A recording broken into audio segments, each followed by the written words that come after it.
Muy buenos días, tengan todos ustedes, hermanos. El día de hoy vamos a estar compartiendo directamente de nuestra página para dar a conocer que pues vamos a estar cambiando el horario debido a que pues directrices de la iglesia no se nos ha dado ya la oportunidad de poder compartiendo con ustedes lo que son los lunes.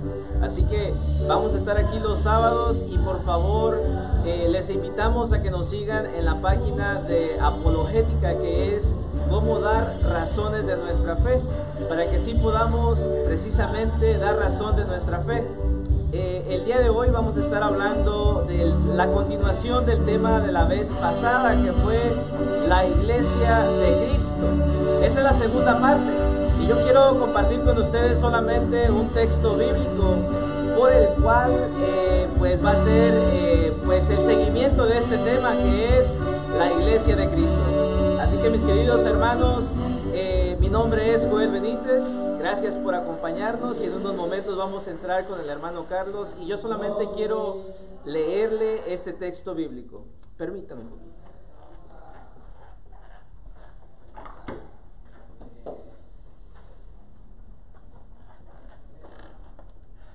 El texto que yo les quiero compartir está en el capítulo 28 de San Mateo, versículo del 18 y el 19.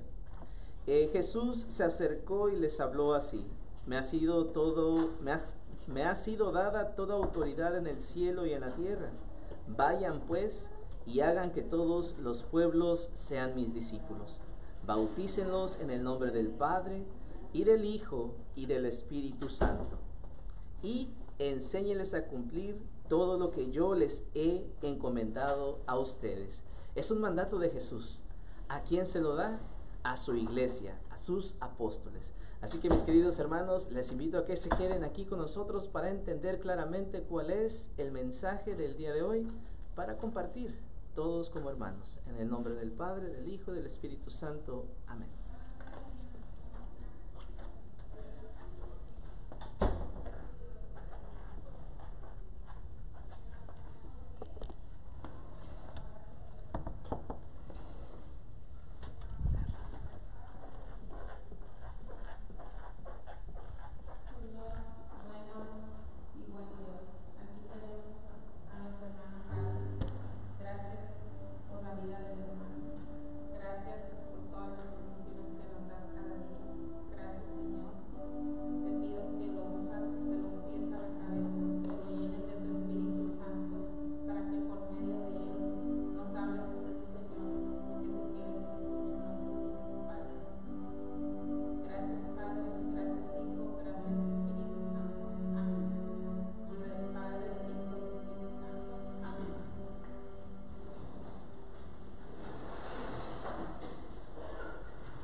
Importantes o características de esta iglesia que compartimos, que Jesús elige a su pastor y le dice: tú eres Simón, hijo de Juan, ¿no? Entonces me amas más que estos.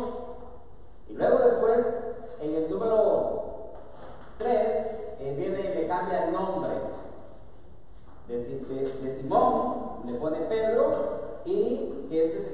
piedra, ¿no? Y citamos San Juan 1:42, donde dijo, tú eres Simón, hijo de Juan, pero te llamarás Kefas. Luego después vimos la piedra angular, que es Cristo, y citamos 1 de Pedro 2, 4 y 6. La cita que referimos fue Isaías 28, 16, y se dieron otras citas que usted ya las tiene en sus apuntes. Y luego vimos que Jesús define su iglesia, donde dijo en singular, mi iglesia, no dijo mis iglesias. Y luego vimos también que la iglesia que fundó Cristo, nadie la podrá vencer, es decir, que ni los poderes del mal, ni el diablo enojado como venga, no puede vencer esa iglesia que fundó Cristo.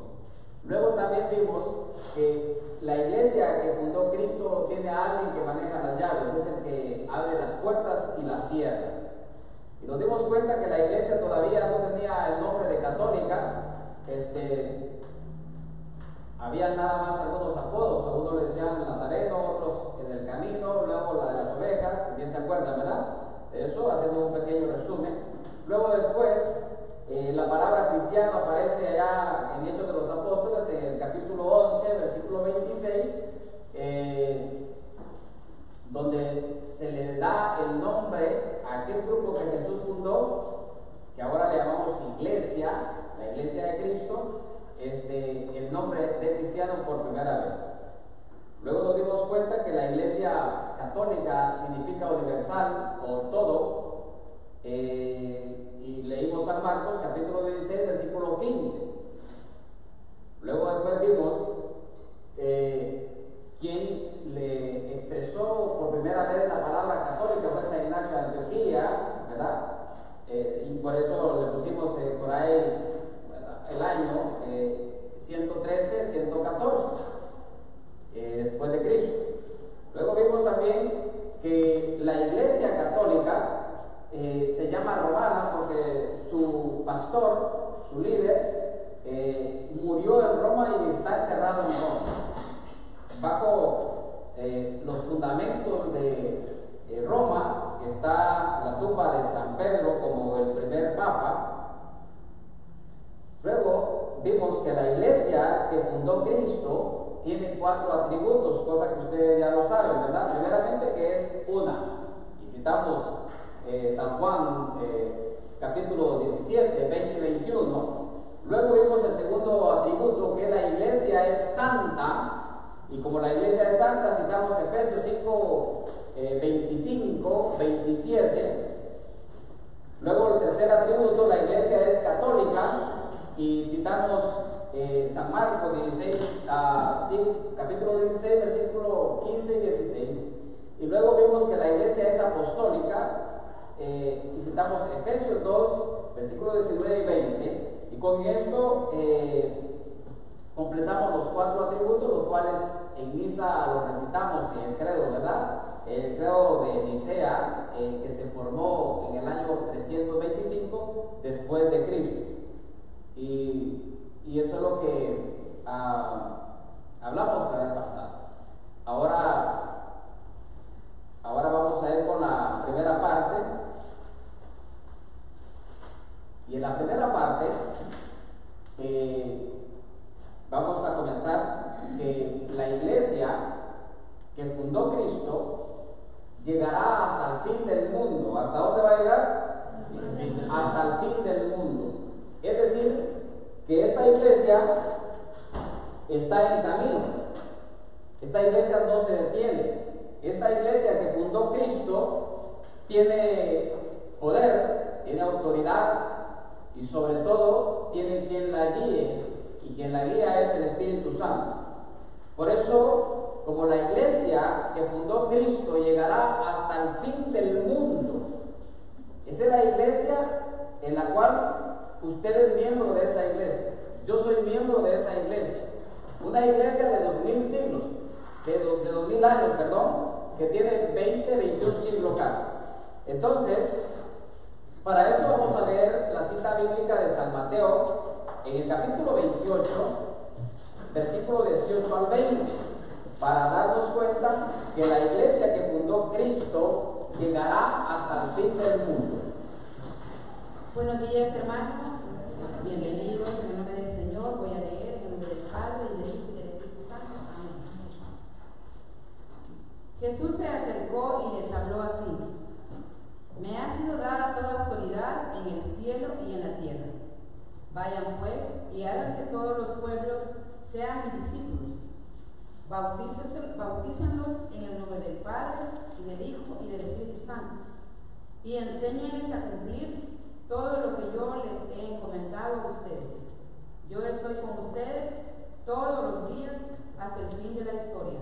Palabra de Dios. Pueden sentarse. Vemos entonces que la iglesia que fundó Cristo llegará hasta el fin del mundo. ¿Hasta dónde va a llegar? Hasta el fin del mundo. Dígale que está a su lado. ¿Escuchaste eso? Esta no es la iglesia que empezó hace 20 años y que posiblemente cuando el pastor se muera se termina la iglesia. Esta no es la iglesia que está a la par de su casa y que de vez en cuando le tira un sermón que no es muy evangélico. Esta no es la iglesia aquella que fue fundada con argumentos soberbios. Esta es la iglesia de Cristo, la iglesia que tiene 2000 años. Y por eso Jesús se presenta así. Jesús se acercó y les habló así: Me ha sido dada toda autoridad en el cielo y en la tierra. Veamos a Jesús diciendo esas palabras. Y por eso no lo llevaba muy bien en ese tiempo, porque se consideraba hijo de Dios. Se consideraba que tenía autoridad. ¿Y quién lo había autorizado? Si los que tenían autoridad solamente eran los maestros de la ley, los fariseos, todos esos líderes que estaban en aquel tiempo, ellos tenían autoridad, como Caifás, el sumo sacerdote, esa era autoridad. Pero él declara que él tiene autoridad, le ha sido dada toda autoridad. Y declara, en el cielo y en la tierra. Es decir, que él hace una conexión entre el cielo y la tierra. No solamente de la tierra, sino también del cielo. Entonces, lo que les dice: vayan pues y hagan que todos los pueblos sean mis discípulos. Utiliza el bautismo. Bautícenlos en el nombre del Padre, del Hijo y del Espíritu Santo. Este es nuestro bautismo. El bautismo de la iglesia que fundó Cristo, de la iglesia católica, es un bautismo de 3 personas que se mencionan la Santísima Trinidad. Es decir, que si un bautizado viene aquí a la iglesia o ha sido bautizado bajo otro nombre, podría ser hasta incluso en el nombre de Jesús solamente, no es completo, no es válido. El bautismo de nuestra iglesia, de la iglesia católica, de la iglesia que es nuestra, y es nuestra porque Cristo la ha dejado para que usted y yo tengamos en ella una madre que nos alimente en el camino para poder llegar hasta la vida eterna, una maestra que nos ha dejado para que nos enseñe, nos eduque en lo que se trata en la enseñanza de Cristo. Y por eso vemos que dice: bautícelos en el nombre del Padre, del Hijo y del Espíritu Santo. Pero el versículo 20: y enséñenles a cumplir todo lo que yo les he encomendado a ustedes. Es decir, que la iglesia que fundó Cristo, la iglesia católica, es aquella que enseñará todo. No solo va a enseñar partículas, no solamente va a enseñar algo que le interese a ella, sino va a enseñar todo el Evangelio. Lo va a presentar todo tal como se le fue dado a ella. No se va a quedar con nada de eso, porque el objetivo de la iglesia es ayudar a los fieles a encontrarse con Cristo, a educarlos en la fe, a hablarles del amor de Dios, a tenerlos en su casa como una madre tiene a sus hijos. Y por eso vemos que el cumplimiento de la iglesia es enseñar a todos aquello que ha sido encomendado a la iglesia para nosotros. Entonces, y todavía hace una promesa aparte de esta Jesús. Yo estoy con ustedes todos los días hasta el final de la historia. Es decir, que Jesús está con su iglesia hasta el final de la historia. Y aquí podemos sacar la pregunta que dejé de interrogante. ¿Fundó Constantino, el emperador Constantino, la iglesia católica? Y todos dijeron que no. Lógicamente que no. No fue Constantino el emperador que fundó la iglesia católica, puesto que ya la iglesia ya se llamaba católica. Ya la iglesia ya tenía sus bases puestas. Entonces, ¿qué fue lo que hizo Constantino? Constantino, el emperador Constantino, lo que hizo fue dar libertad de culto, no solamente a la iglesia católica, sino también a las otras religiones que existían en aquel tiempo, porque estaban los judíos con sus religiones. Y por eso la iglesia en aquel tiempo era perseguida, y por eso celebraba su misa, su culto, bajo las cuevas.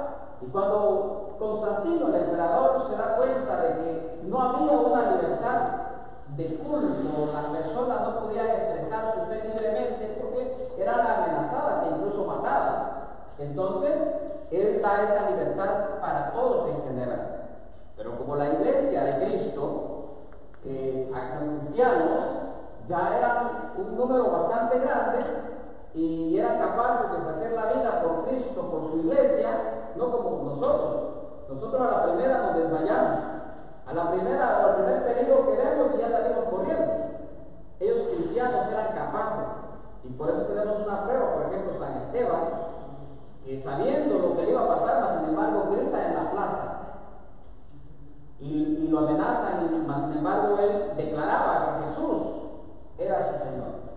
Y entonces, por eso fue muerto de esa manera, a pura piedra limpia. Por eso vemos que Jesús está con su iglesia hasta el final de la historia. Y aquí podríamos preguntarnos, ¿y ya pasó el final de la historia? ¿Ya pasó el fin del mundo? Todavía no. Eso significa que Cristo todavía está en su iglesia. Es decir, que Cristo está cuidando de su iglesia hasta el final del mundo.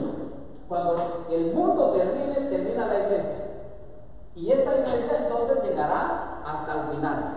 Y lo va a presentar a aquellos que Cristo le dejó a la iglesia. Es decir, a sus hijos, a los que hemos nacido con el nacimiento del bautismo en la iglesia católica, en la iglesia de Cristo. Por eso, vean, primeramente, que Jesús, cuando funda su iglesia, envía a su iglesia en misión a evangelizar. Los apóstoles llegaban y iban a evangelizar a la gente, aquellos que estaban en el camino, aquellos que era necesario anunciar la buena noticia, eran mandados por Jesús. Jesús también manda a evangelizar, manda a bautizar.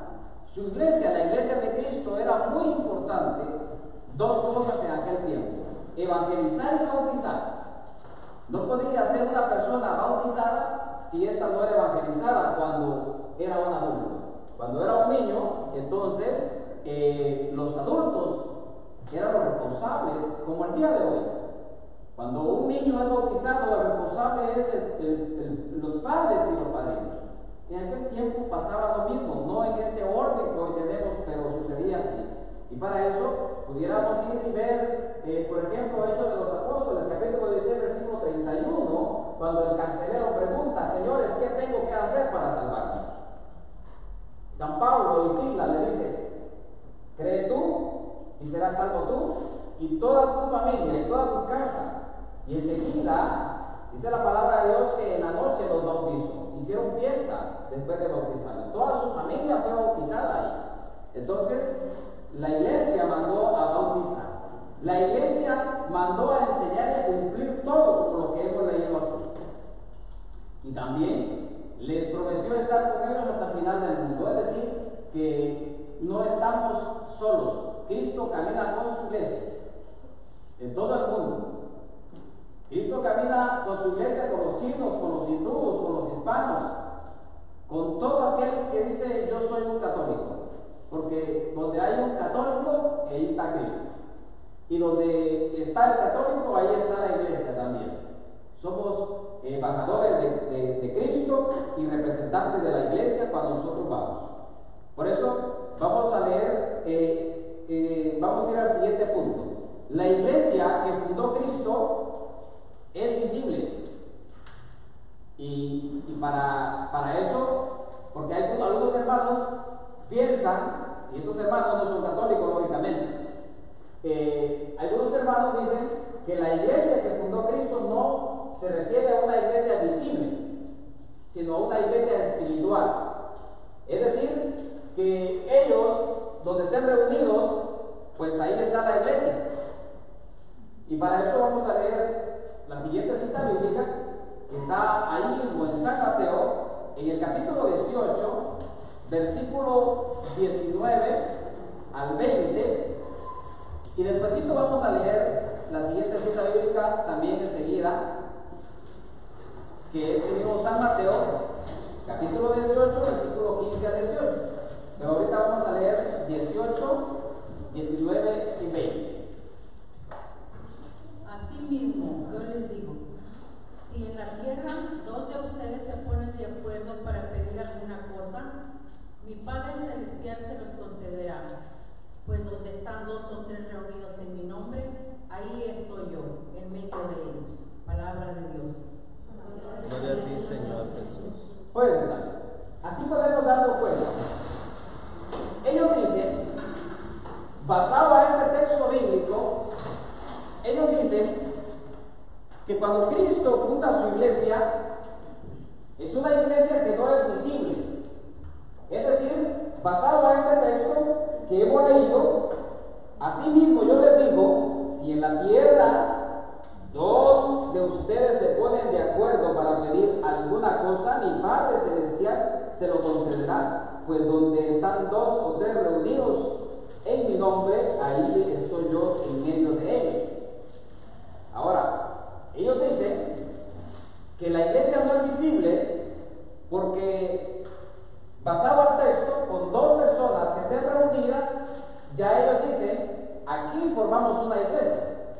Pero no es que formen una iglesia, simplemente es que son miembros de una iglesia, sí, pero no son una iglesia. Y es ahí el debate de mucha gente, porque piensan que cuando están reunidos dos o tres, ya son una iglesia, y ese es el error grande que ha llevado a la división. Eso es decir, que si en el otro cuarto hay dos o tres, ahí hay otra iglesia. Y muchas veces están tan separadas de una de la otra, y otras veces solamente dividen una pared. Y son distintas denominaciones. Pero creyendo siempre que donde dos o más están reunidos, ahí está Cristo, sí. Es verdad, Cristo está presente cuando hay dos o tres reunidos, pero no significa que sea la iglesia. Son parte de la iglesia, son miembros de la iglesia, pero no son la iglesia.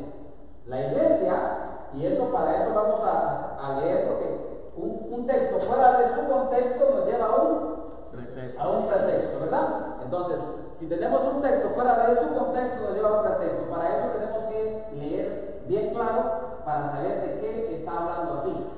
Porque no está hablando sencillamente de una iglesia de dos o tres.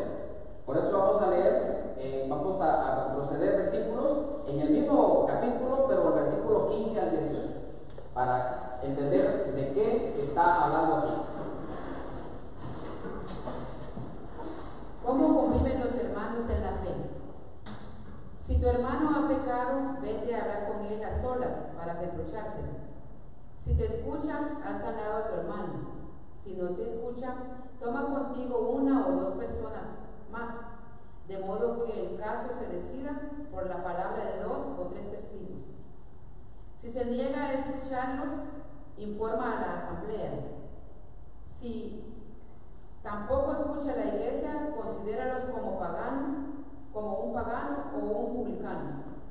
Yo les digo, todo lo que aten en la tierra lo mantendrá atado en el cielo, y todo lo que desaten en la tierra lo mantendrá desatada en el cielo.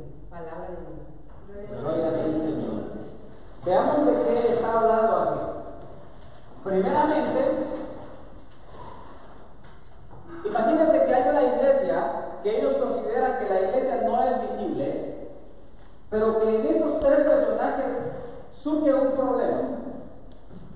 Y lo primero que dice es que vayan a hablar con él. Si no escucha, pues llévese a otros testigos, ¿verdad? Si no escucha, entonces informe a la asamblea. Es decir, que estos solamente son miembros, pero no es una iglesia. ¿A quién van a ir entonces a preguntarle, a hablar con quién? ¿Con qué líder si no tienen un líder? Se nos serían 3, 4 los que están reunidos, pero el texto está hablando de una persona que tiene problemas y que no es o no abre un diálogo con otras personas porque quizás sea soberbio. Pero a este hay que llevarlo a la asamblea, es decir, a la iglesia. Pero si estos no son iglesia, entonces ¿con quién van a ir a hablar si no son iglesia? Solamente, por eso la iglesia es visible. En el caso de nosotros, si tenemos un problema que no podemos resolver, ¿con quién vamos a ir? Con el padre, con el párroco, con el pastor de esta iglesia, ¿verdad que sí? Y si aquí en la iglesia hubiera un problema y el padre no puede resolver el problema, ¿con quién va a ir el padre? Con el obispo, con el obispo Daniel, con él, con la arquidiócesis. Va a ir a arreglar ese problema porque no lo puede arreglar aquí. Y si el obispo tiene un problema, ¿con quién va a ir el obispo? Con el Vaticano, allá donde está el Papa, con el colegio apostólico para definir algún problema de fe. Eso es una iglesia, eso es una asamblea. Por eso no se puede llamar 2, 3 personas iglesia. 2, 3 personas pueden decir y confirmar que Jesús está presente cuando se ponen de acuerdo a orar, si es verdad. Dios ahí está, pero no son iglesia. Son parte, son miembros de la iglesia, pero no son una iglesia. Y ese es el problema de ellos. Nomás se juntan 3 personas y ya le ponen el nombre a la iglesia y la registran. Y entonces, tanto es así que ya no caben los nombres. Ya creo que han estudiado tantos nombres en la tierra santa donde Jesús anduvo, que ya no hay nombres. Por eso le ponen río de aceite, porque ya no hay. ¿Usted ha escuchado? Río de aceite. ¿Qué dice eso, río de aceite? ¿Qué le dice a usted? A mí me dice que es un río que corre aceite. ¿Verdad que sí? O sea, ya no hay nombres para poner más que le ponen eso. O ponen un nombre para poder significar algo, lo estudian y entonces dicen, no, pues esto quiere decir esto, pero ya no hay nombres. Por eso nuestra iglesia, la iglesia católica, la iglesia de Cristo, es visible, se ve, tiene una jerarquía que se ve, aparte de la parte espiritual, lógicamente. Pero nosotros sí somos una iglesia bien estructurada. No es una iglesia que antiguamente decían que matando al Papa, o sea, matando al pastor, dispersaban las ovejas. Y se han equivocado muchas veces, porque han matado a los papas y la iglesia sigue. Han puesto en la cárcel a los papas y la iglesia sigue. Y por eso, ¿se acuerdan de la frase de Napoleón Bonaparte? Los pueblos pasan, los tronos se derriban, solo la iglesia permanece. Se dio cuenta, aún a pesar de que puso en la cárcel al papa, se dio cuenta que no podía con la iglesia. Y nadie ha podido con la iglesia. Yo no entiendo por qué algunos hermanos no católicos no aceptan que la iglesia es la iglesia de la Biblia, que la iglesia es la que formó la Biblia, y que si ellos tienen la Biblia es porque la iglesia católica la hizo. Si no, no tuvieran Biblia. Y con la misma Biblia desafían a la iglesia. Imagínese usted, que usted desafíe a su madre con a lo mismo que ella misma le ha dado. Eso es ridículo, ¿no? La siguiente, la número 3, la iglesia que fundó Cristo es columna y fundamento de la verdad.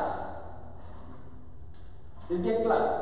Tenemos que tener eso bien claro nosotros los católicos y también los que no son católicos. Porque déjame decirle que también hay apologética protestante. Y el protestante da su apologética a su manera y lo acomoda a su manera. Y déjeme decirle que leen los mismos textos casi que nosotros damos. Pero su explicación es completamente distinta, no tienen bases. Nosotros tenemos bases. No solamente hablamos desde la Biblia, sino hablamos desde la enseñanza de la iglesia. La iglesia que tiene enseñanza por 2000 años. Entonces, debe ser muy creíble, porque si yo le pregunto a usted, le pongo a una señorita de 15 años para que le dé un consejo, y le pongo a una señora de 60 años, se la pongo a las dos y le pregunto, ¿quién quiere que te aconseje? ¿Usted por qué se va a ir? ¿Por la de 15 o por la de 60? Lógicamente, ¿verdad? Solamente usando la lógica. No se va a ir por la de 15, se va a ir con la de 60 porque tiene experiencia. Y la Iglesia Católica tiene mucha experiencia. Por eso la Iglesia Católica no se asusta, le duele sí, pero no se asusta cuando un personaje que sea muy bueno, muy predicador, muy sacerdote, muy obispo, que se salga de la Iglesia Católica, no le asusta porque ya eso ya ha pasado. Ya ha pasado por eso. Es como una madre que ya tiene 6 hijos.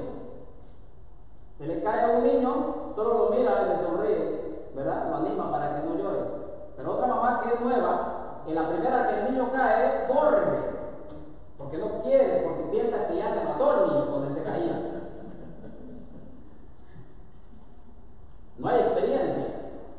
Y el niño empieza en su mente, dice, esta es la clave entonces para que me hagan caso. Entonces, cuando cae el niño, se queda ahí acostado y llorando y hasta que llega la mamá, entonces se levanta. Dígame si no. Y así pasa. Entonces, no hay una experiencia. Las iglesitas que ellos tienen, le podemos decir iglesia por no ser muy déspotas, por no ser muy duros, muy agudos, no le decimos secta, pero en realidad el nombre original son sectas, son sectarios. Toda persona que dice yo amo a Cristo, pero odio la iglesia, es un sectario. Porque no puede ser posible que le guste la leche y odie la vaca. ¿Verdad que sí? No puede ser posible. No puede decir yo amo a Cristo, pero odio la iglesia de Cristo. Y para eso tenemos mucha prueba, para probar realmente que esta es la iglesia de Cristo. Y hablando sobre la iglesia, que es columna y fundamento de la verdad, ellos dicen que lo que es columna y fundamento de la verdad es la Biblia. ¿Usted qué opina? Eso está abierto a la opinión. En las redes sociales también pueden opinar.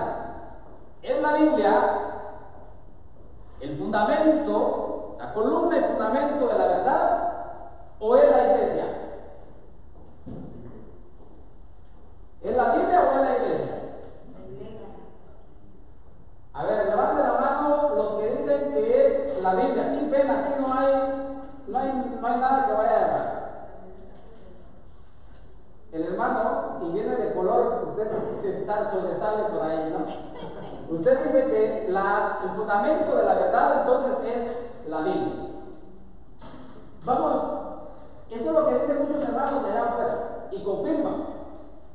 Y dicen, es que no puede ser posible que la iglesia sea. Ellos dicen que la Biblia es columna y fundamento de la verdad, es decir, que lo que dice la Biblia, yo lo creo. Si está en la Biblia, lo creo. Si no está en la Biblia, no lo creo. Y eso es la gran enseñanza de los hermanos, y se escucha muy bien, lo dicen muy bien, lo dicen con tanta firmeza que hasta los católicos se convencen cuando dicen eso, aún conociendo. ¿Qué es lo que necesitan entonces? necesitan a un charlatán que camine por un lado y para otro y que afirme sin tener una base. Nosotros tenemos base. Y cuando decimos que el gato es blanco, porque tenemos los pelos en la mano, ¿verdad? Y eso es algo que tenemos que tener bien claro. Por eso, ¿qué quieren que vayamos primero? Tenemos dos fuentes: el catecismo o la Biblia. ¿Cuál quieren primero? ¿Biblia o catecismo? Catecismo. ¿Quiere catecismo? El hermano quiere Biblia. Le vamos a dar Biblia de primero, ¿verdad? Para que lo vea, porque si sacamos el catecismo allá, pues es la iglesia lo hizo, al final lo acomodó, ¿no? Vamos a ir a la Biblia para ver. Vamos a leer primera carta a Timoteo, capítulo 3, versículo 14 al 15. A ver qué dice la Biblia. Porque dependiendo qué es lo que la Biblia diga, entonces le creemos, ¿verdad? Nosotros los católicos le creemos a la palabra de Dios, pero le creemos a la enseñanza de la iglesia que fue mucho antes que la Biblia. A ver, ¿qué nos dice? Te doy estas instrucciones con la esperanza de ir pronto a verte. Pero si me demoro, para que sepas cómo debes portarte en la casa de Dios, que es la iglesia de Dios vivo, pilar y base de la verdad, palabra de Dios. ¿Escuchó eso, verdad? Te doy estas instrucciones con la esperanza de ir pronto a verte. Le dice San Pablo a Timoteo. Timoteo era un jovencito. O sea, San Pablo se convirtió para él como un padre de la fe, tanto así que le llama hasta hijo, pero no era su hijo. Le llamaba hijo porque se consideraba como un padre para Timoteo. Timoteo, un hombre de fe, un joven de fe. Pero si me demoro, para que sepas cómo debes portarte en la casa de Dios, en la casa de Dios, que es la iglesia del Dios vivo, pilar y base de la verdad. Pilar quiere decir columna de la verdad y fundamento de la verdad. Entonces, le pregunto, hermano, ¿es la Biblia, sigue siendo la Biblia la columna y el fundamento de la verdad? ¿O le cambia ahí?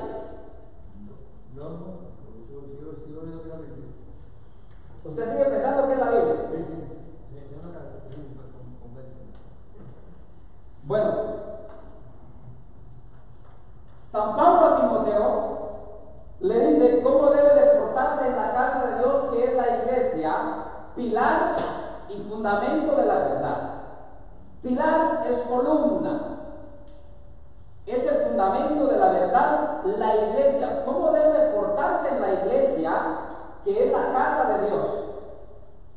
Ahora, vamos a ver el catecismo.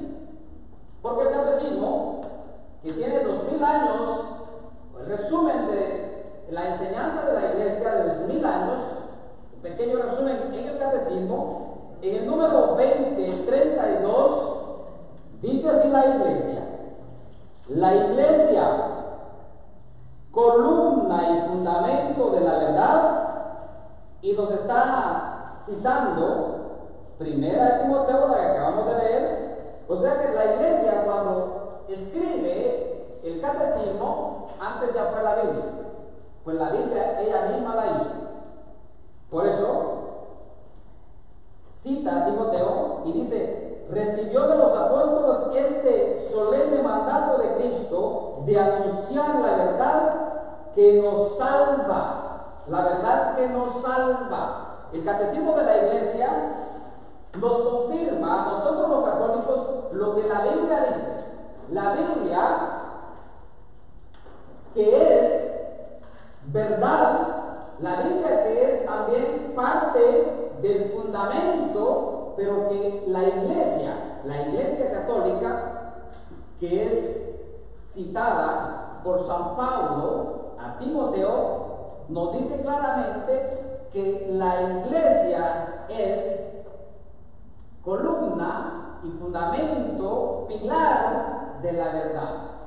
La palabra pilar, si usted pone sinónimos de pilar, le va a mandar a fundamento.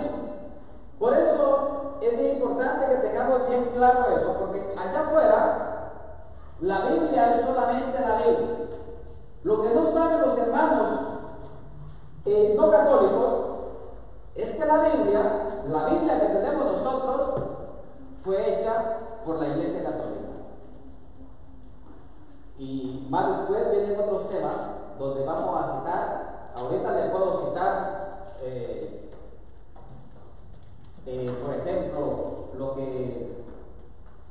los concilios, por ejemplo, donde la Biblia fue definida. Bueno, ya usted ya la tiene, de 382, 393, 397, cuando la Iglesia presenta la Biblia. Es decir, que los hermanos, ellos no tienen Biblia. La Biblia que tienen es la Biblia de la Iglesia Católica. No hay muchas Biblias, solamente hay una Biblia, pero en diferentes versiones. Y por eso tenemos que tener bien claro, la Iglesia es columna y fundamento de la verdad. La Iglesia que fundó Cristo y la Iglesia que nace en Pentecostés es aquella que Jesús le dio la autoridad. Es aquella que ha venido desde los principios de los apóstoles hasta el día de hoy. Entonces, es posible que algunas personas allá afuera digan que es la Biblia el fundamento de la verdad, pero la Biblia no es precisamente el fundamento de la verdad. Porque si fuera el fundamento de la verdad, solamente la Biblia, entonces no hubieran tantas divisiones. Porque por la Biblia hay muchas divisiones. Por la mala interpretación de la Biblia hay muchas divisiones. Por eso hay tantas iglesias allá afuera, porque interpretan los textos bíblicos y los desvían. Por eso nuestra iglesia, la Iglesia de Cristo, que es columna y fundamento de la verdad, nos lo dice bien clarito. Aparte de los documentos del catecismo, hay otros documentos que nosotros pudiésemos estudiar para darnos cuenta, para convencernos. Por ejemplo, mi hermano, que creo que todavía está con la idea que es la Biblia, pues entonces ese puntito es bueno profundizar más para que se convence. No, yo quería ver si había otra referencia que no fuera San Pablo. Tengo ciertas diferencias con ese Pablo, pero tiene otra cita que menciona eso. Está claro lo que dice, tiene razón. Pero quería buscar otra que no fuera referencia de Pablo, San Pablo. Pudiéramos, nomás que yo solamente doy, ¿cómo se llama? Si, por ejemplo, si le interesan algunos de los puntos que yo estoy tocando, lo pueden profundizar un poco más, como buscar información sobre eso. Porque esto ha llegado incluso a convencer pastores a cambiarse de la iglesia, porque se han dado cuenta a través del estudio, porque le llamó la atención algo, ¿no? Y entonces es ahí donde tenemos que tener bien claro. Si somos católicos, pues tenemos que, si hay algo que de pronto no está claro, a como está ahorita la tecnología, nos pudiese ayudar mucho en profundizar esa cosita que de pronto no me queda muy claro a mí, ¿no? Entonces, pero sin embargo, no es nuevo que alguien se sienta así. Pues esté tranquilo, para eso estamos aquí. Y créame, hay muchos católicos también que piensan de esa manera porque lo han escuchado tanto, que los tienen ya en la mente, y cambiar el chip es bastante complicado, ¿no? Para eso tiene que escuchar mucho la enseñanza católica para poderse convencer de que en realidad es la iglesia tiene la autoridad de la Biblia. Si no, olvídese, ¿qué sería? Si hay tanta división aún que la iglesia ha venido custodiando la Biblia, ahora si la iglesia no hubiera custodiado la Biblia, esto fuera un desastre. Aparte de lo que ya está. Por eso, mis queridos hermanos, es bueno conocer la iglesia de Cristo. Donde tiene también documentos, es cuando toma, por ejemplo, el curso que algunos hermanos han estado tomando, el curso para Ministerio Cristiano, también hay unas clases de historia de la iglesia donde se aclaran algunos puntos, lógicamente, que tiene que estudiar, porque lo que ahí se da también es simplemente unas reseñas para que nosotros nos llame la atención de aquello y que nosotros leamos y nos informemos de ello. Entonces vamos a detenernos y vamos a pasar por el cafecito, por el pan. Pizza no lo ofrecemos porque el hermano de la pizza ya no está sirviendo con nosotros, pero hay panito, hay cafecito. Pásenle, aprovechen.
la iglesia, ¿estamos poniendo atención?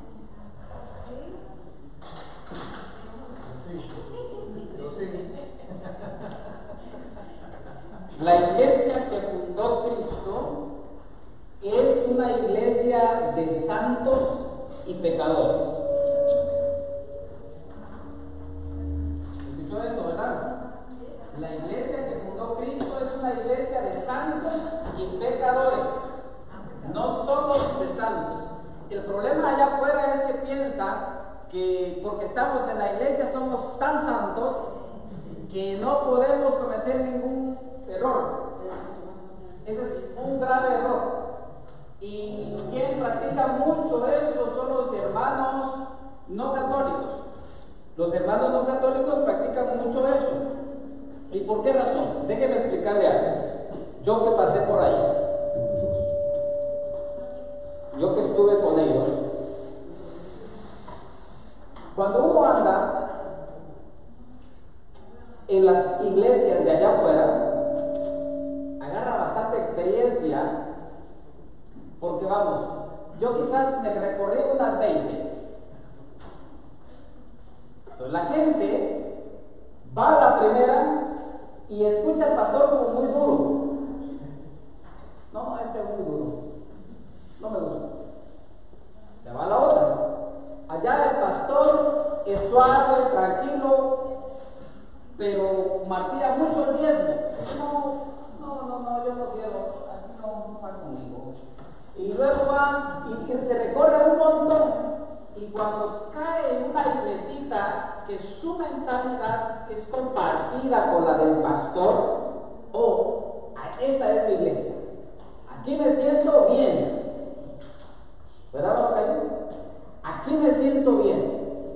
Esta es la iglesia de Cristo porque yo me siento bien. ¡Qué error tan grande! No es porque te sientas bien es que sea la iglesia de Cristo.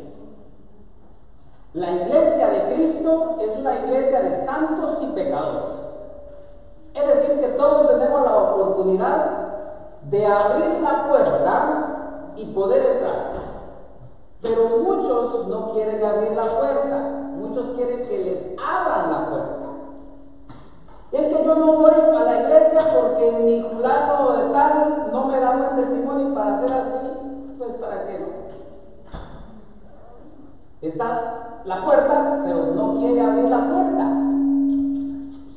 No quiere abrir la puerta. Y entonces nunca va a conseguir una puerta así. No es que en la iglesia católica se pelea mucho la gente. En la iglesia católica hay mucho borracho. En la iglesia católica, allá hay tantos pecadores, tantos sinvergüenzas. Pero hay espacio para otro más. Y entonces, cuando cae en una iglesita de 20 personas o 30, 40, dependiendo el número, porque siempre hay gente que anda buscando una oferta más, donde yo me sienta bien, donde me traten bien, donde el pastor que habla no perjudica lo que yo pienso, lo que yo hago. Entonces estamos bien. Si yo pienso como el pastor piensa, pues entonces pídame lo que quieran. El pastor puede pedir el diezmo y lo da con gusto. No hay ningún problema, porque le cae muy bien el pastor. Tanto es así que de pronto lo invita al pastor y comparte con el pastor. Y entonces se vuelve como un círculo de amigos que se caen bien. Entonces no hay ningún problema. Todo está muy bien. Pero no significa que esto sea la iglesia de Cristo. Simplemente es una comunidad que se caen bien, que se llevan bien, pero que esa no es la iglesia de Cristo. La única comunidad que yo veo que no se pelea, no tiene ningún problema, es la que está en el cementerio. Esa comunidad no se pelea. Si le ponen a otro a la par, no dice nada. A menos que quiera estar ahí, ¿verdad? Si quiere estar ahí sí no hay peleas. Ahí no hay disgustos. Ahí no hay que me cae bien o me cae mal. Ahí todos se llevan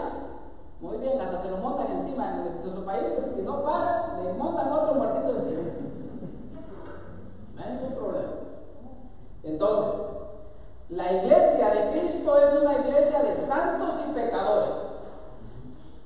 Levante la mano los santos. Levante la mano los pecadores. Yo les pregunté primero, levante la mano los santos y usted la baja. Y luego los pecadores y hasta brincan con las dos manos y los pies. Igual, usted tiene que responder de la misma manera. Levante la mano a los santos, usted levanta la mano. San Pablo le llama santos a los de la comunidad, a los de la iglesia, porque están llamados a la santidad. Y Jesús dice, sean santos como yo soy santo. Entonces, y pecadores también somos pecadores, sinvergüenzas también somos sinvergüenzas.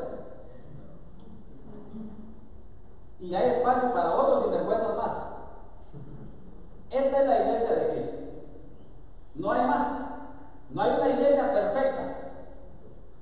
Allá afuera, en el grupo social de otras iglesias, donde se fomenta mucho el bienestar del grupo, que me cae bien, que te hago y me haces. Eso es como se trabaja ahí. Te hago y me haces. Te hago algo y tú me haces algo. Entonces se forma un círculo de amistad, de amor y mucho. Pero ese no es el chiste.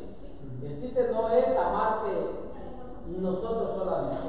Tenemos que amar también al pecador, al borracho, al prostituto, al todo, al homosexual, a la lesbiana. A todo el mundo tenemos que amar. Sencillamente. Esa es la iglesia de Cristo. Entonces, no es una iglesia donde todo es maravilla, ¿no? Porque hay iglesias así. Hay iglesias que usted entra y se maravilla, pero simplemente es un espectáculo para que usted llegue y aporte. Se siente muy bien que desde que usted llega, una sonrisa, pero la sonrisa no es sincera. Le abren la puerta, una amabilidad, una cortesía. Lo llevan, lo sientan, le dicen, usted es especial en este lugar. El Señor le ama mucho, así como es. Y si la señora va toda, pues, negativa, frustrada, con problemas, y en la casa no le dicen eso, se siente halagada. Y el Señor igual. Ese es un buen gancho.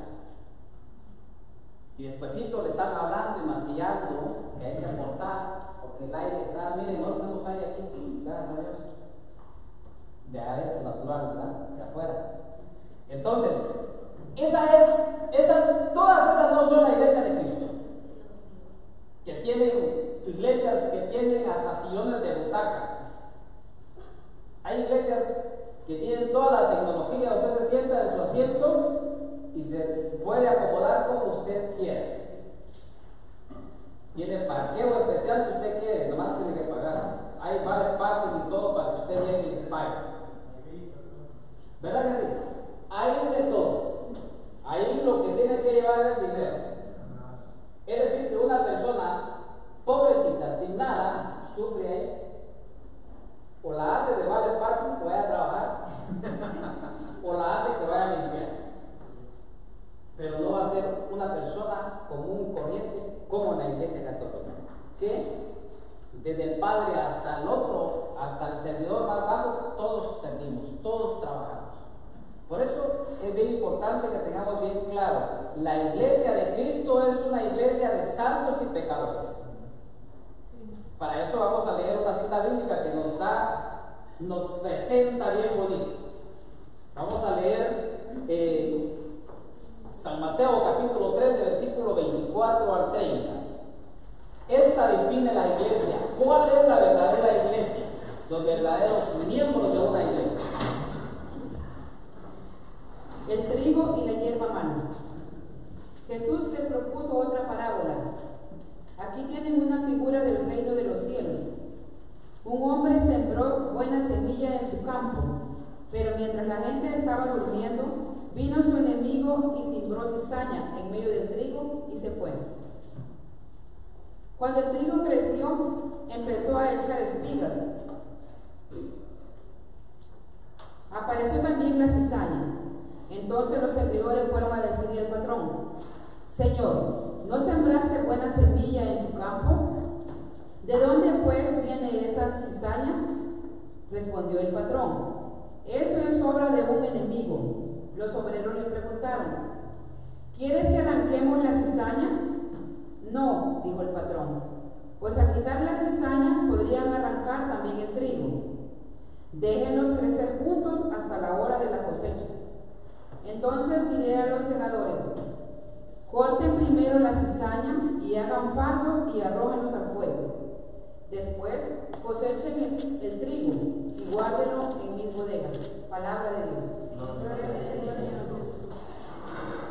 Siéntense. Pues veamos. Esta es la iglesia de Cristo. La iglesia de Cristo de santos y pecadores.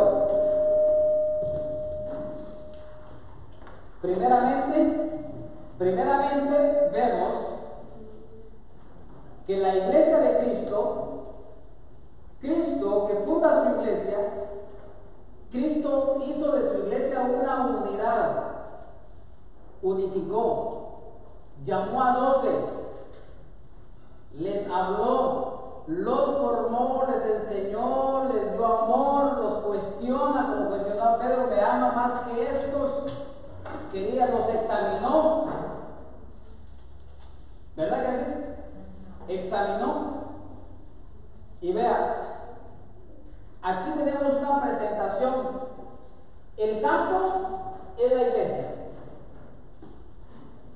La iglesia es el campo donde se ha sembrado la semilla. Y la semilla que Dios sembró en la iglesia es una semilla buena, buenísima, desde sus bases, desde los apóstoles. Buena semilla. Pero más sin embargo, nos damos cuenta que los apóstoles no eran ángeles. Los apóstoles eran seres humanos como nosotros, sin estudios, sin preparación.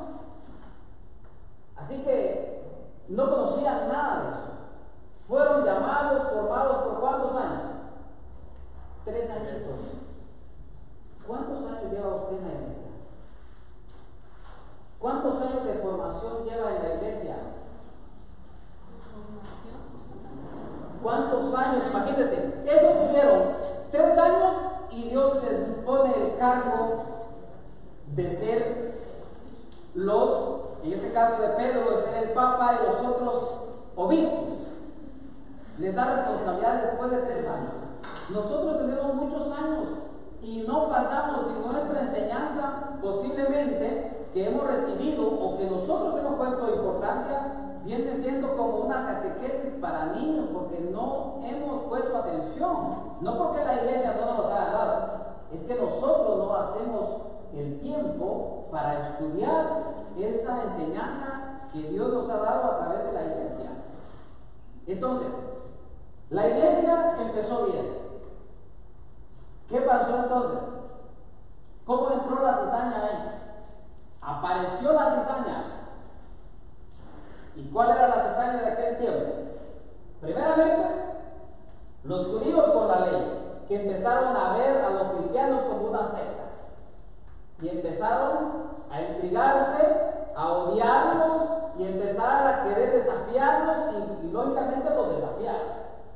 Muchos fueron muertos, muchos fueron encarcelados, muchos sufrieron como cristianos, y ahí empezó a entrar la cizaña, la hierba mala. Se introdujo en el cristiano, en el cristianismo. Por ejemplo, si usted mira aquí en la iglesia, vamos a hablar en la iglesia a nivel universal, en todo el mundo. Siempre hay personas que empiezan a practicar la fe, pero que estos traen mañas de allá afuera, costumbres raras de allá afuera. Llegan a la iglesia, se forman en la iglesia, escalan un poquito, los ponen como líderes, y esas costumbres de allá afuera, que eran completamente paganas, las empiezan a practicar en la iglesia. para ellos está bien.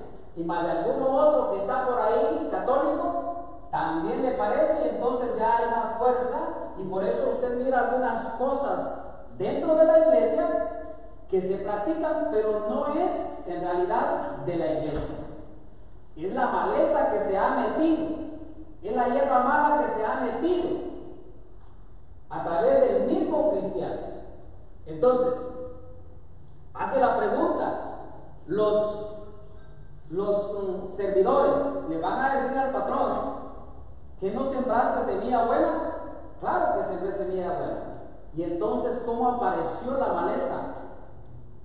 Y lógicamente el texto nos dice que es obra de ¿quién? Del enemigo. ¿Y quién es el enemigo? El diablo es el enemigo del cristiano. Ahora tenemos tres enemigos, ¿verdad? Que es igual el diablo. Que tenemos, primero que tenemos, a ver, mira, mundo, una, la otra, la carne, y el otro, el demonio. Mundo, carne y demonio. Ahora, vea cómo entró la maleza. La iglesia es el campo, los cristianos, nosotros los cristianos que ha sido sembrada la semilla y hemos dado frutos, pero nuestros frutos ya vienen contaminados. Ahora, si tuviéramos que corregir a un borracho, un católico borracho, si lo ¿cómo lo arrancamos? Si eso lo tiene ya, ¿no? Lo tiene tan impregnado en su cuerpo que ¿cómo le haríamos? Para eliminarlo tendríamos que matarlo, para eliminar la maleza que hay ahí. Pero no queremos matarlo, ¿verdad? Porque son dos cosas distintas. Porque Dios ama a ese hijo, pero el hijo tiene algo que al padre no le agrada. ¿Y cómo le hace el padre para quitarle eso? Entonces, lo eliminan, entonces elimina al personaje, al hijo. Entonces, ¿qué es lo que dice?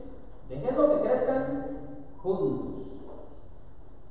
Por eso nosotros somos seres espirituales, pero también somos seres humanos, carnales.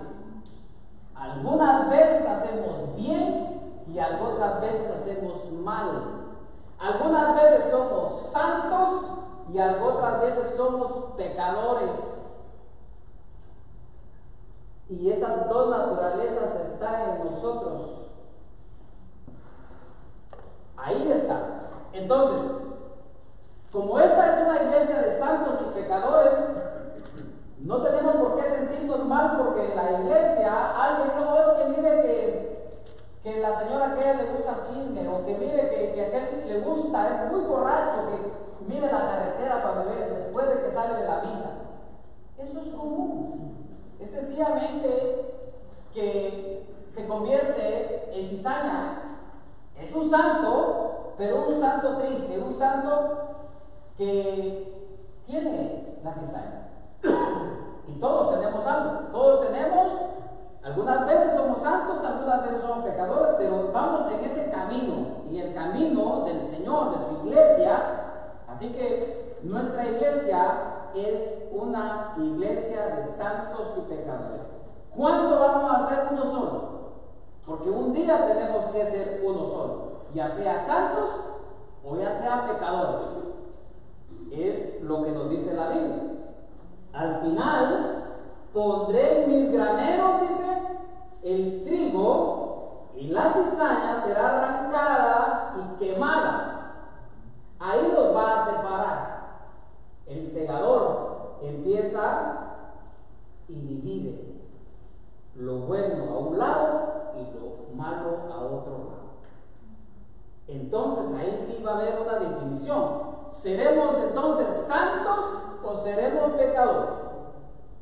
Esa es la iglesia de Cristo. Cuando se presente, por eso, la carta a los Hebreos, en el capítulo 9, en el versículo 27 dice, el hombre muere una sola vez y después viene para él el juicio. Es decir, que después de la muerte se presenta ante Dios y ahí es donde viene la separación.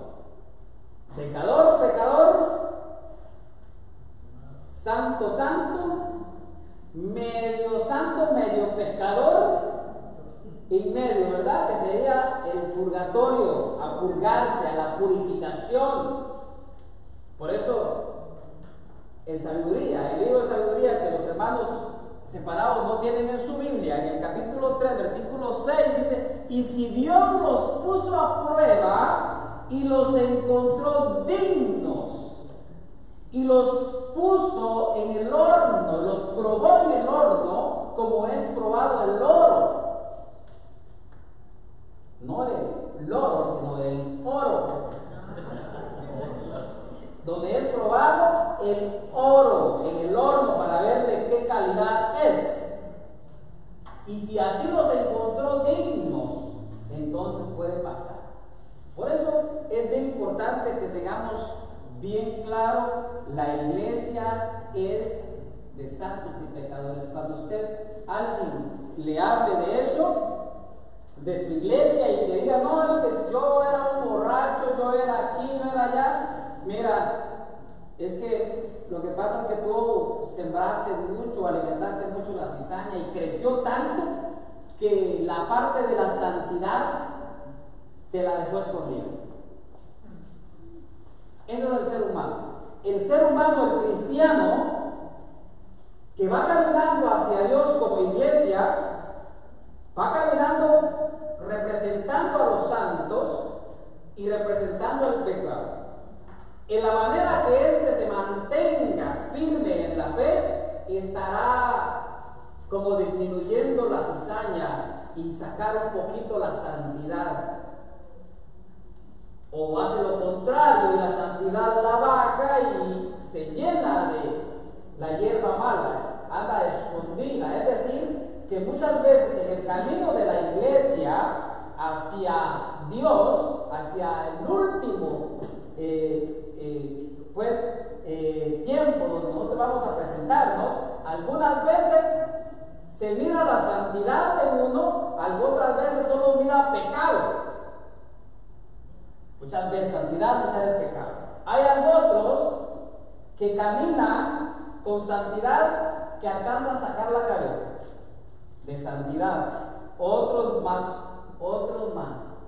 Todos tenemos una espiritualidad distinta y nos esforzamos diferente. El que ama mucho a Dios se esfuerza. Es decir, que tenemos que pedirle al Señor el don de temor de Dios. Porque cuando tengamos el don de temor de Dios, aunque lo tenemos a través del bautismo, no lo ponemos en práctica, es decir, que tenemos que trabajar en eso. Ahora, algunos ejemplitos que vamos a poner para ver algunos personajes que Jesús, que los conocía muy bien, mas sin embargo no dijo, no, este es muy pecador, este no, ¿qué va a hacer ese parte de mi iglesia? ¿No?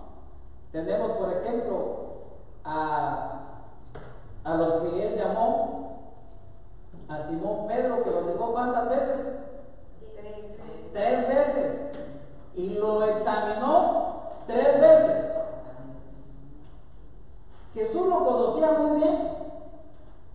Pues antes, cuando Andrés lo lleva y lo presenta con Jesús, le dijo, tú eres Simón, hijo de Juan, pero de ahora en adelante te llamarás Kefas. Ya lo conocía, ya conocía que él iba a fallar, porque le dijo, antes que cante el gallo, tú me has negado 3 veces. Lo conocía. ¿Y por qué entonces lo llama a ser parte de su equipo? ¿Por qué? Si sabía que lo iba a traicionar, sabía que era un pecador, que no tenía estudio, que era un pescador, que quién se iba a fijar en él. Pero es ahí Jesús cuando dice: yo te doy gracias, Padre, porque esto no se lo ha revelado a los sabios y entendidos, sino a aquellos humildes y sencillos. Eso era Pedro. Entonces, Pedro, que es el líder dentro de los 12, eso Jesús ya lo conocía, ya sabía, pero lo puso en su iglesia. Yo no lo pongo. Si yo hubiera sabido que ese personaje es así, yo lo había pensado más. Mas sin embargo, él creyó en Pedro. Por eso es ahí cuando usted y yo tenemos que pensar. Esa es una muy buena enseñanza que Jesús nos da. Falló 3 veces y todavía lo pone frente de su iglesia. Por eso cuando alguien le falle, dé oportunidad. Porque Dios da oportunidades y el hombre siempre está abierto a cambiar. Olvídese del dicho que el perro que come huevos no se le va a quitar la maña. Olvídese de eso.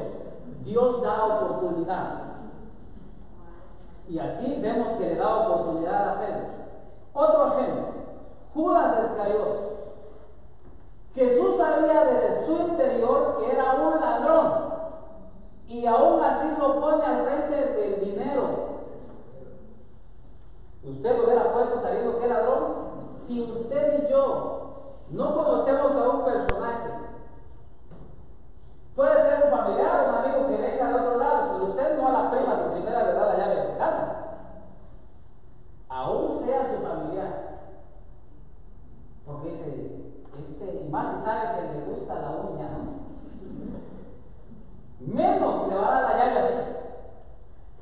Jesús, sabiendo que era un ladrón, le da la bolsa. Él era responsable de la bolsa. Y con eso, que lo conoce y sabía que lo iba a entregar. Si yo supiera así eso, no lo pongo. Si me va a entregar, me va a vender, ¿no? Si me va a robar, no califica para mí. Y para usted, igual, yo sé que usted tampoco lo pondría. Al frente de algo tan serio, de una iglesia que va a caminar por muchos siglos. Por eso, el ser humano siempre está abierto a los cambios y a cambiar. Porque estos personajes cambiaron su actitud. Mas solamente Judas, pues, tuvo que padecer, ¿no? Tenemos también, para dar un tercero, a Tomás el mellizo, incrédulo. Si no veo, no creo. Pero de ese incrédulo, la iglesia, de ahí surgen las palabras cuando él se presenta a Jesús y dice: Señor mío y Dios mío. Eso lo decimos en la misa. Señor mío y Dios mío. Y Jesús le dice: ¿tú crees porque me has? Dichosos aquellos que creen en mí aún sin haberme visto. O sea que usted y yo somos unos dichosos. Porque usted ha visto a Jesús. No, ¿verdad? Al vecino tal vez que se llama así. Pero a Jesucristo, el Nazareno, no lo ha visto. Entonces usted es una dichosa, es un dichoso. Dígale que está a su lado, tú eres un dichoso, una dichosa. Porque ha creído sin haber visto. Y si ha venido aquí con la esperanza de que va a ver, está equivocado. Aquí no miramos, aquí solamente a través de la fe nos acercamos a Jesús y creemos en Él. Por eso, si usted quiere anotar donde ellos fallaron, por ejemplo, el apóstol Pedro, San Mateo 26, del 69 al 71, Judas Iscariote lo traicionó en San Mateo 27, 3 al 5. Y también y Santo Tomás de San Juan 20, 25. Óigame, que yo veo ese reloj y lo veo a las 10:15 todo el tiempo. No va a sonar. Vamos a llegar. Faltan 15 a las 2, hermano. Bueno, sí registraron eso. Ahora vamos con el siguiente punto. ¿Le quedó bien claro que la iglesia en la que usted está es una iglesia de santos y pecadores, verdad? Sí. No espere. Si usted entra, por ejemplo, y se choca con el padre y no lo saludó, tranquilo, no pasa nada. No va a decir, seguramente trae la hierba mala metida ahorita. Si se topa con alguien en la iglesia y no lo saluda aún conociéndolo, seguramente la hierba mala está un poquito más arriba de lo que debería estar. Simplemente eso. Si mira a uno que anda viniendo en la calle, y no es de construcción, sino que es borracho, usted sabe cómo camina el borracho, ¿verdad? Tranquilo. Ese es un cristiano católico. Nada más que, pues, como que alimentó un poquito la hierba ahí, ¿no? Se le subió un poco. Tranquilo, no pasa nada. ¿Dónde va a pasar? Es al final. Nosotros no somos quienes para juzgar. Sencillamente. Cuando usted hable mal de la iglesia, saque de la cita bíblica. Nuestra iglesia es de santos y de pecadores. No hay una iglesia santa verdaderamente porque los miembros sean santos, sino porque su fundador es santo. Eso lo entendemos bien, ¿verdad? Número 5. La iglesia que fundó Cristo tiene un solo rebaño con un solo pastor. ¿No tiene más? Solamente un solo rebaño. Vamos a leer San Juan en el capítulo 10, versículo 14 al 16.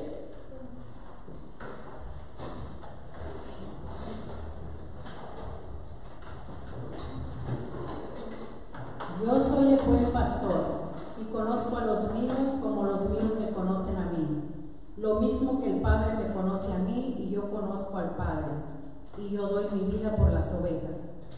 Tengo otras ovejas que no son de este corral, a esas también las llevaré. Escucharán mi voz y habrá un solo rebaño con un solo pastor. Palabra de Dios. Gloria a Dios. Puede sentar. Eso es la iglesia católica. Si tenemos que definir a la iglesia por lo que es una iglesia que tiene 4 atributos: una, santa, católica y apostólica, y que tiene un solo pastor y solamente hay un solo rebaño, y al final se va a presentar un solo rebaño al final del tiempo. Por eso nos dice el evangelista: yo soy el buen pastor, dice Jesús, conozco a los míos como los míos me conocen a mí. Jesús conoce tus ovejas. ¿Dónde están las ovejas de Jesucristo? ¿Dónde están? Amén. ¿O no se considera? ¿O es una oveja de Buda? ¿O es una oveja de Martín Lutero? ¿O es una oveja de los mormones? ¿O es una oveja de Helen White? ¿De quién? Somos las ovejas de Jesucristo. Y si usted es una oveja, a ver, levante la mano, las ovejas de Cristo. ¿Usted sabe que Cristo la conoce y lo conoce? Sí. La otra pregunta: ¿usted conoce a Cristo? ¿Conoce su voz? ¿Conoce el camino? Ah, bueno, entonces no se va a perder. Si se pierde es porque quiere. ¿Verdad que sí? Una cosa es que se pierda por ignorancia y otra cosa es que se pierda porque quiere, ¿verdad? Entonces, yo soy el buen pastor y conozco a los míos como los míos me conocen a mí. Lo mismo que el Padre me conoce a mí y yo conozco al Padre, y yo doy mi vida por las ovejas. Y lo vimos, que Jesús dio la vida por sus ovejas, por usted, por mí. Dio la vida. ¿Quién ofrece la vida por usted?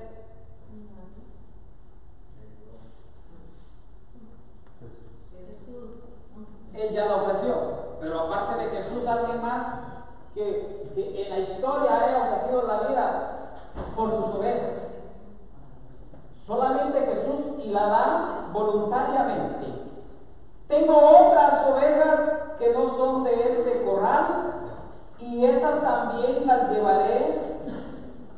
Escucharán mi voz, y habrá un solo rebaño con un solo pastor. Todos estos hermanos que usted mira ahora divididos, esas 30 y 40 y algo de iglesias que hay, un día van a ser de la Iglesia Católica.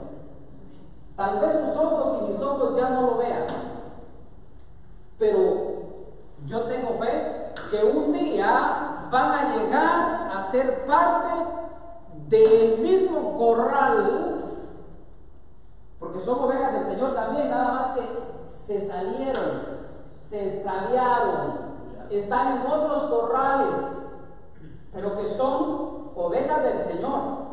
Un día llegará todos estos hermanos cristianos, y quizás ahorita puedan estar escuchando y decir, no, ¿qué le pasa a este católico? Que nosotros vamos a llegar.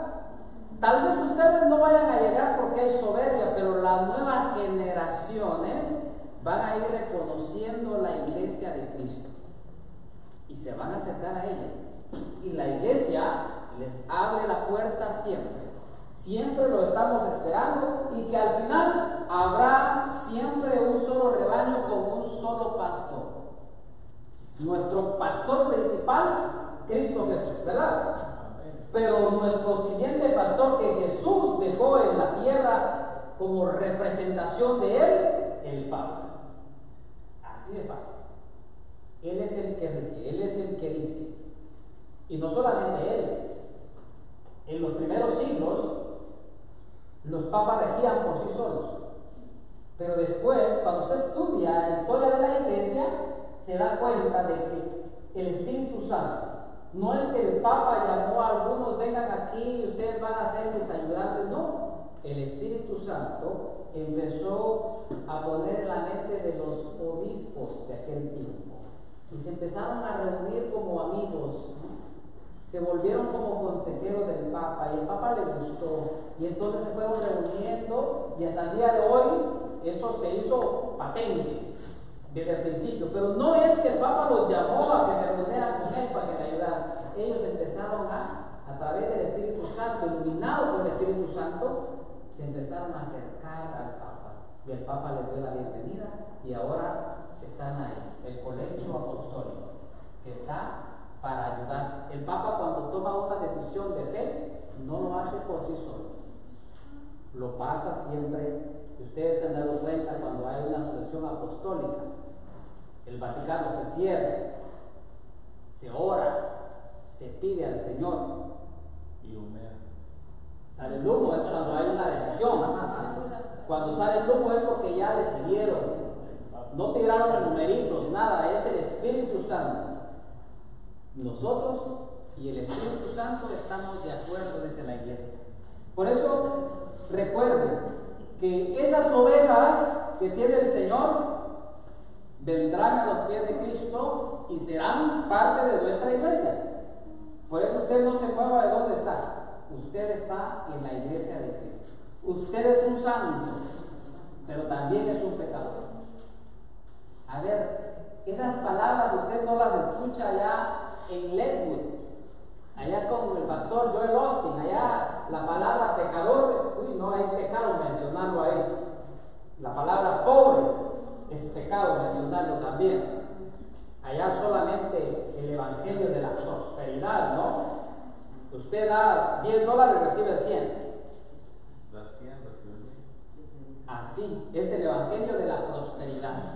Pero nosotros aquí aceptamos hasta de 25 centavos la ofrenda. Y si usted no quiere dar nada, tampoco le exigimos nada.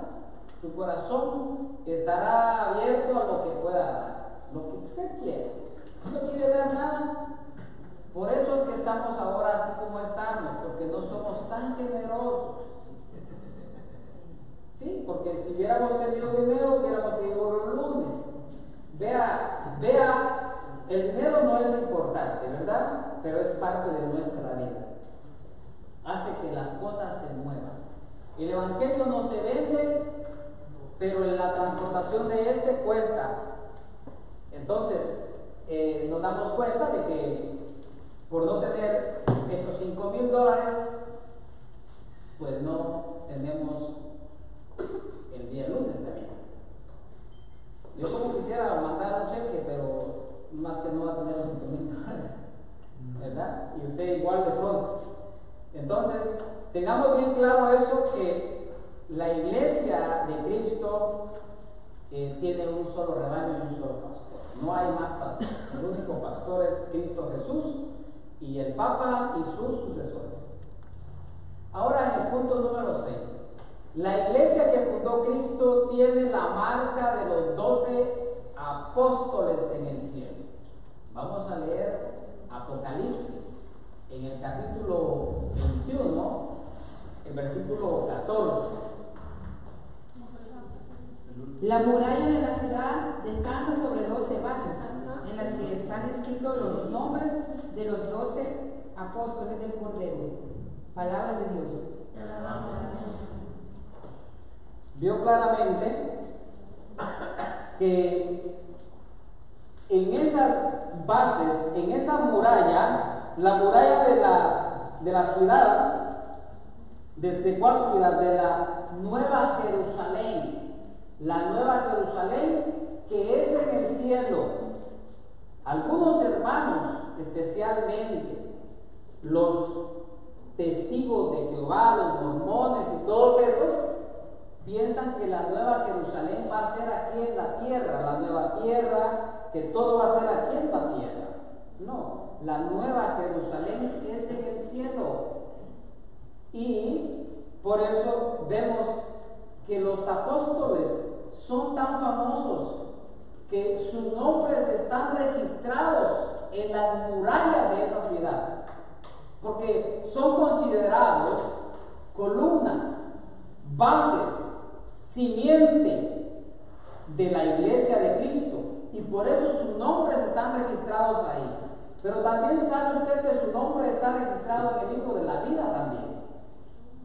Ahora, yo no sé si estará registrado, porque si no está bautizado, entonces posiblemente que no esté registrado en el libro de la vida. Entonces, nuestra iglesia tiene esa marca, la marca de los apóstoles, es decir, las bases.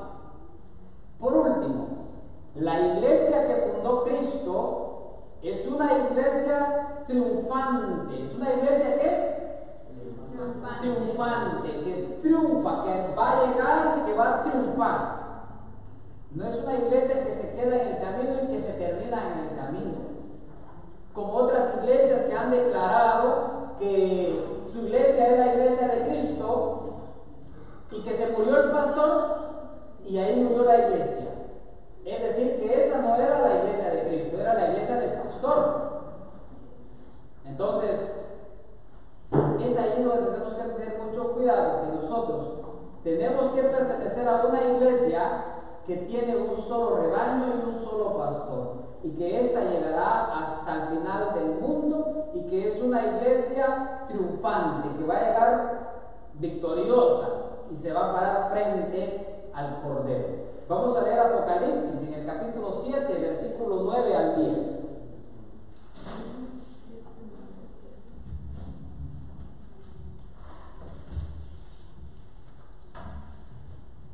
Después de esto vi un gentío inmenso, imposible de contar, de toda nación y raza, pueblo y lengua, que estaban de pie delante del trono del Cordero, vestidos con vestiduras blancas y con palmas en sus manos, y gritaban con voz poderosa: ¿Quién salva fuera de nuestro Dios, que se sienta en el trono y del Cordero? Palabra de Dios. Vemos aquí en el Apocalipsis, primeramente, que la iglesia es triunfante, y este versículo representa a la iglesia, millares y millares de personas vestidas de blanco. Eso es lo que visualiza Juan en el Apocalipsis para triunfante y que así como esos hombres, millares de personajes vestidos de blanco frente al trono y del Cordero, así estaremos nosotros también, parados ahí, vestidos de blanco, frente al trono y al Cordero, aquel que vino a dar su vida por usted y por mí. Ahora, le pregunto, ¿usted quiere una iglesia que llegue hasta el fin del mundo? ¿O quiere una iglesia que lo trate muy bien? ¿Una iglesia solamente de santos, aparentemente? ¿O una iglesia de santos y pecadores? ¿Con cuál se conforma usted? Que sean de santos y de pecadores, ¿verdad? Porque si usted dice solo de santos, pues entonces cuando peque, le van a decir, y no pues que usted era santa, o que usted era santo, pero le mascarado de plata, ¿verdad? Entonces, ¿alguna pregunta sobre la clase? ¿Una pregunta? Quedó bien clarito todo, ¿verdad? ¿O quedó bien claro? La iglesia, el tipo de iglesia en la cual usted está. ¿No tienen preguntas? ¿No?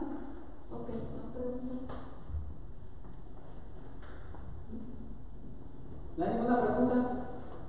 Bueno, si no hay ninguna pregunta, estaremos haciendo nuestra oración. Todavía son las 10:15.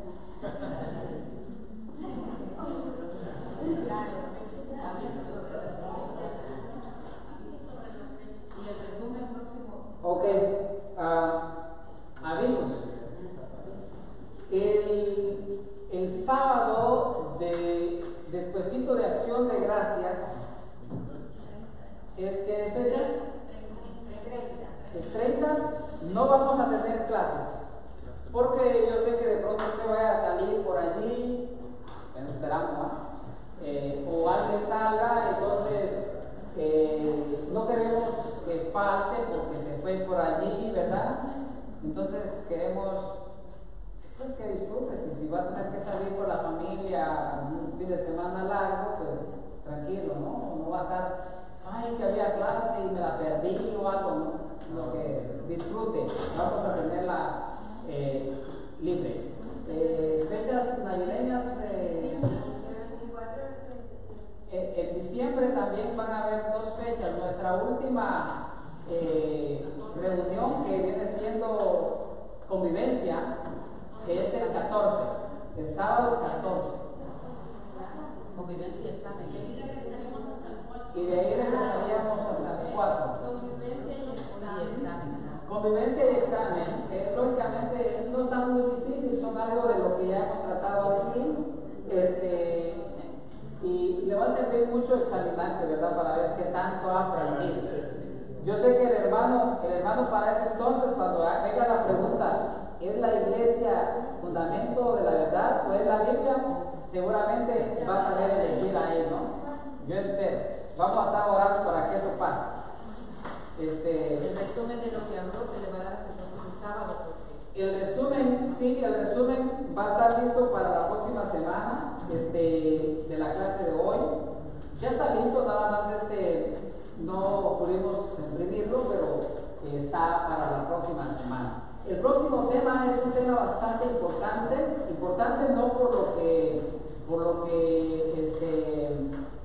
no queremos decir que todos los demás no son importantes, es importante porque es el origen del protestantismo, es decir, que estaremos hablando de la fuente del protestantismo, Martín Lutero y sus seguidores, cómo surgió y todo eso.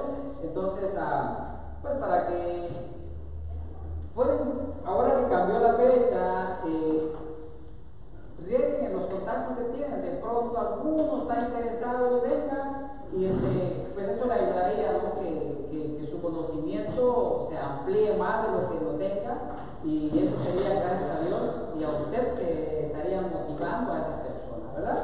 Así que ánimo. Vamos entonces miren, tenemos al hermano Marco, nuestro hermano